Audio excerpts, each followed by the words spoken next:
Hello, Sagittarius, Sun, Moon, Rising, and Venus signs. Kamusta kayo? Sana po ay nasa mabuti kayong kalagayan. Welcome back po sa Star Tarot. Kung bago kayo rito, welcome din kayo. Thank you for your support. I truly appreciate it. God bless you all. Sagittarius, pauna mensahe ninyo. We have intuition.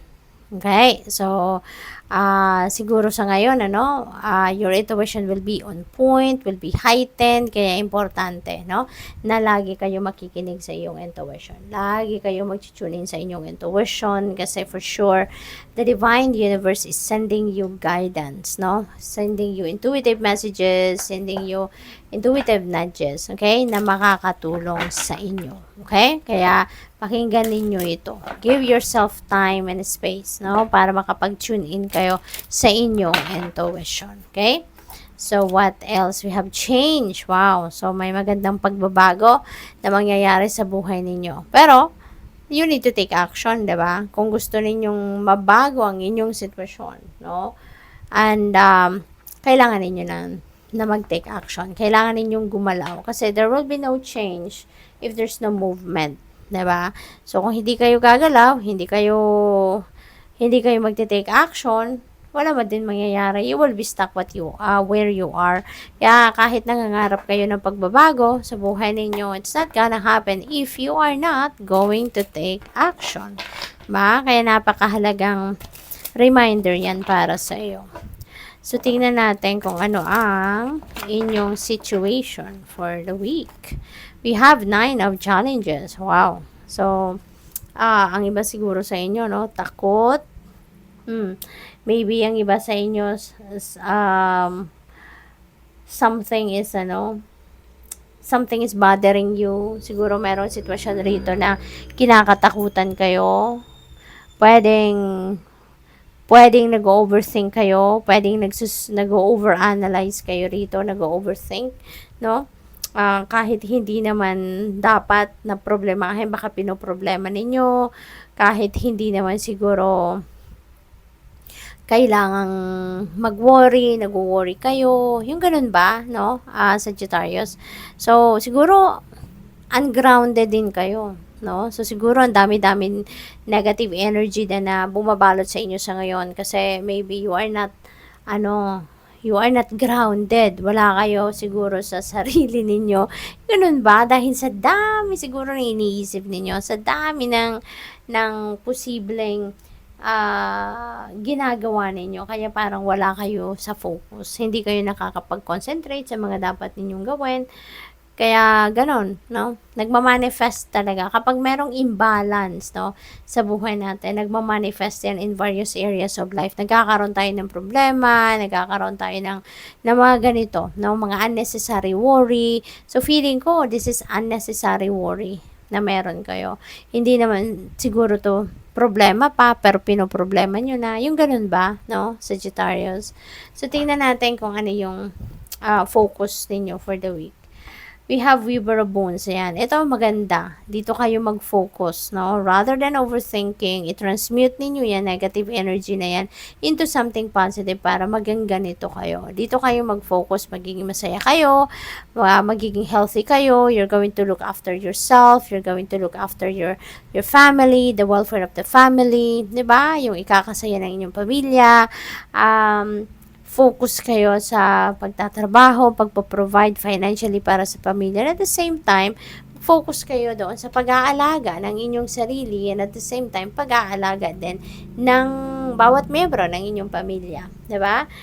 Dito parang pinapakita niya na masaya siya sa sitwasyon niya. Masaya siya sa kung ano man ang nai-experience niya sa buhay sa ngayon.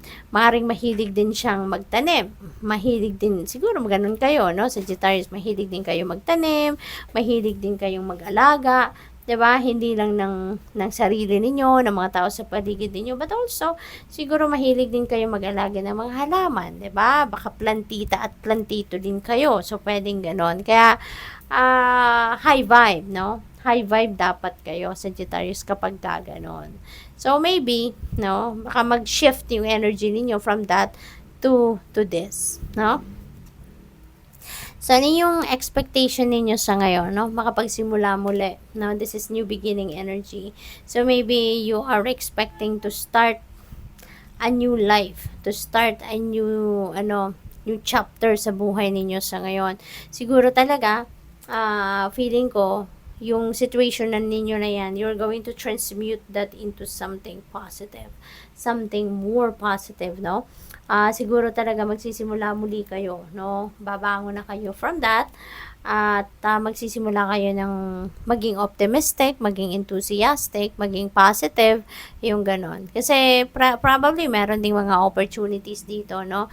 Of a new beginning, no? Pwedeng bagong trabaho, bagong relationship, bagong negosyo, bagong pagkakakitaan, bagong bahay, no? So it could be anything na oportunidad, no, na dadating sa inyo para makapagsimula kayo ng bagong yugto, no, sa buhay ninyo. And maybe yun ang gusto ninyong mangyari din sa ngayon. So, ano yung advice sa inyo? Ace of Wands, holy moly, napakaganda. Speaking of Ace, 'di ba? This is new beginning din. And magsisimula kayo na ngayon ng bagong ganap sa buhay ninyo pagdating sa kaperahang aspeto. This is Ace of Wands. This is an energy of changing your financial landscape, no, into something better. Kasi maraming siguro mga oportunidad na dadating sa inyo sa ngayon na pagkakaperahan ninyo or magiging source ng inyong kaperahan. So this is really very beautiful pagdating sa pera. Magiging abundant and prosperous kayo. Magiging maswerte kayo dito sa pera, source of money, trabaho, income, whatever, no? Pwedeng meron ding mana kayong makukuha sa ngayon. Pwedeng meron kayong marireceive na windfall of money. Yung ganun ba? No, yung pera na maaring dumating sa inyo ngayon, that could come from various sources, no? Kusang dadating ang mga ito. Kaya ang swerte-swerte ninyo sa ngayon. Kaya tanggalin nyo na to, no? Transmute that into something positive energy para hindi nito masabotage ang mga magagandang pangyayaring ito or ang magagandang energies na to. Okay? So, ano yung inyong outcome for the week? We have 10 of challenges. Ayan. So, this is the end of a difficult situation. 10s represents endings and beginnings. Okay? So, ano to? This is the end of something na nahirapan kayo. Maaring dumaan kayo sa sitwasyon na talagang nalugmo kayo, nahirapan kayo, for whatever reason, baka na-deceive kayo, naloko kayo, na-trader kayo, niloko kayo ng person ninyo, kaibigan, kapamilya, or whoever, no? As in talagang nalugmok kayo, no, sa sitwasyon na to. Nahirapan kayo ng bonggang-bongga for quite some time. Pero ngayon, you are going to put an end to this situation, no? You are going to put an end to this misery, no, sa buhay ninyo. Kasi na-realize ninyo or marirealize ninyo na I need change. Diba? Kailangan ko nang baguhin ang sitwasyon ko. Kasi hindi kayo makaka-move on sa buhay if you are not going to change the way you perceive things regarding dito sa pangyayaring ito. Diba? Hindi kayo makakabangon if you are not going to change your perspective, change your thoughts, no, yung direction sa buhay. Pero ngayon, ayan, magbabago na talaga ang lahat. Or gusto mo na talagang baguhin ang inyong sitwasyon. Kaya, ayan, no, you are going to move on with your life. Maaring mag-forgive ka na rito, maaring kakalimutan mo na kung ano ang mga nangyari, tatanggapin mo na sadyang ganun ang buhay, may mga kailangan mangyari to get to where you are now. 'Di ba? May mga ganon. At maaring matatanggap mo na to. Kaya willing ka na din mag-forgive ngayon, willing ka nang mag-move on sa buhay. Kaya good luck sa'yo. So, final message ni Sag ay 5 of Wands. Ayan. So, siguro din, no? Marami din naiinggit sa'yo rito. Baka, because of your swerte, no? Sa buhay sa ngayon, siguro mayroong mga tao na iinggit din sa'yo ngayon na nagpapakapositibo ka na, nagiging maganda na siguro ngayon yung direction ng buhay ninyo. So, there are people that are not happy, 'di ba? Kasi mas gusto nila na nalulugmok ka, nalulungkot ka, 'di ba?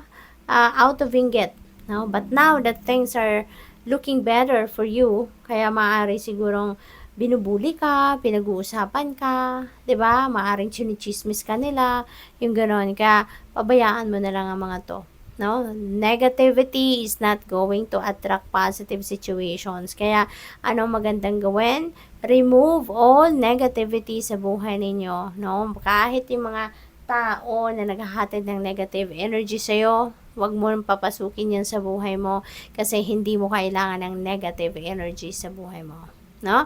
So, tanggalin na any negativity, no? Remove that out of your life at ang i-welcome mo, positive energy para maka-expect ka ng magagandang pangyayari sa buhay ninyo. Okay? Good luck sa'yo. Thank you for watching Love and Light. Namaste.